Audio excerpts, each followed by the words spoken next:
Center of Excellence. Government funded research. International Partnership Program KL, deemed to be university. మరి ప్రజాపాలన కార్యక్రమాన్ని ఏర్పాటు చేసి దరఖాస్తులు తీసుకోవడం జరిగింది.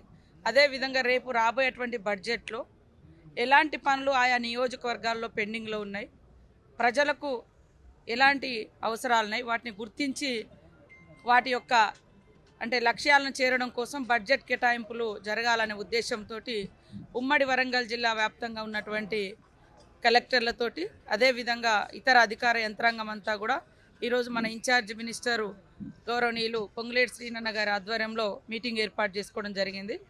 ఫస్ట్ మా నియోజకవర్గానికి సంబంధించినటువంటి రివ్యూ కూడా మేము ఏర్పాటు చేయించుకోవడం జరిగింది. నాకు కొద్దిగా వేరే పని ఉండడం మూలంగా ఇవాళ ముఖ్యంగా గోదావరి జిల్లాలు మనం చూస్తే నీళ్లు నిధుల కోసమే తెలంగాణ తెచ్చుకున్నాం, కానీ గతంలో మాకు న్యాయం జరగలే.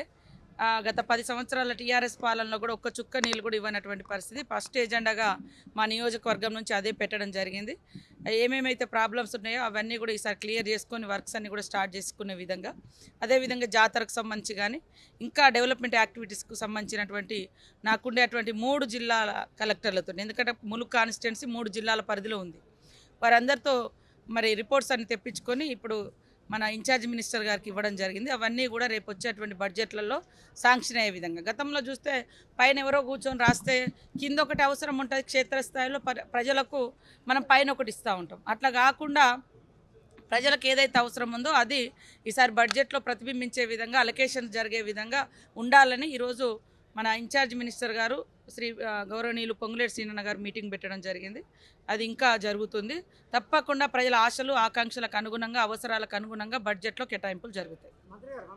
కేటీఆర్ గారు ఒక మాట అంటారు ఎప్పుడు కూడా, ఏంది 1000 గొడ్లను తిన్న రాబందులు తీర్థయాత్రలు బయలుదేరారు.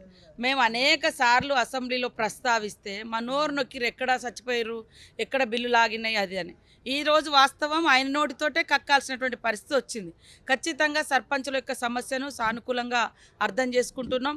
ఈరోజు ఉన్నటువంటి ఆర్థిక సంక్షోభం మీకు తెలుసు, ఎట్లా అంతా ఖాళీ చేసి ఇచ్చారు, ఏమి లేదు, ఆడ జీతాలు కూడా ఇచ్చుకునే పరిస్థితులు. అయినా కూడా ఒక్కొక్కటి సేకరించుకుంటూ మీరు చూసిరు, నిన్న ఉద్యోగులకందరికి కూడా 5వ తారీఖు లోపే జీతాలు కూడా వేయడం జరిగింది. ఇట్లా అన్నీ చేసుకుంటూ తప్పకుండా రాబోయే కాలంలో గ్రామ పంచాయతీ బిల్స్ ఏవైతున్నాయో కూడా అవి క్యాబినెట్లో నిర్ణయించి వాళ్ళకు వాళ్ళ ఆర్థికంగా ఇబ్బంది కాకుండా గ్రామాలు అభివృద్ధి చెందే విధంగా భవిష్యత్తులో నిర్ణయం తీసుకుంటాం. వాళ్ళనేమి ఇబ్బంది పెట్టే ఆలోచన లేదు.